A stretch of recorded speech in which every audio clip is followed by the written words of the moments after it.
Isang malaking alien spaceship ang umakyat sa langit habang iniwan ng isang kasamahan. Sa gubat, hinahabol ng lobo ang kuneho ngunit nabangga ito sa isang invisible na pader.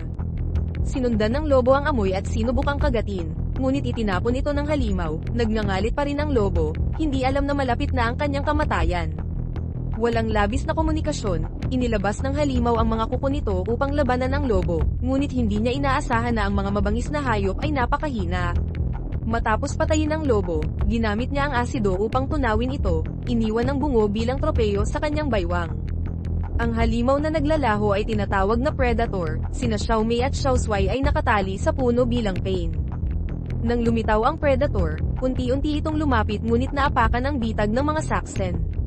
Ang mga Saxon ay gumawa ng bitag para sa kanya, sila ay nagtipon, hinayla ang mga kadena at naglatag ng lambat.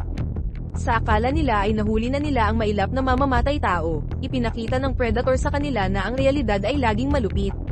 Naglabas siya ng isang bagay na nagpatunaw sa mga tao sa loob, pagkatapos, pinutol niya ang bitag sa kanyang paa at ginamit ang isang boomerang upang patayin ang isa pang tao.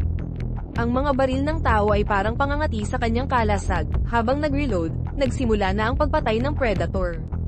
Ang mahihinang tao ay parang mga sisiw lamang sa harap ng malakas na predator, sa kanyang mga high-tech na armas, hindi nagtagal at lahat ng Saxon na pirata ay napatay.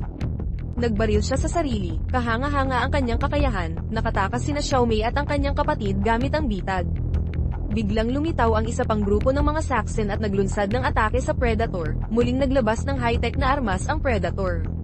Tumalon siya mula sa puno at itinapon ang ultimate weapon sa gitna ng mga mangangaso, habang tumutunog ang countdown, 3 maliit na disk ang umangat mula sa lupa.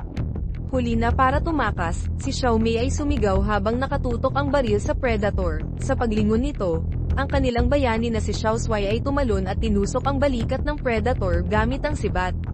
Sinundan ito ng isang palaso, ngunit ang malakas na predator ay binali ang sibat at nakipaglaban kay Xiaoshuai ng matagal. Sa huli, napilitan ng predator na maglaho at umatras, akala ni Xiaoshuai ay nakatakas na ito, ngunit ang predator ay biglang lumitaw sa likod ni Xiaoshuai at sinaksak siya gamit ang kanyang kamay.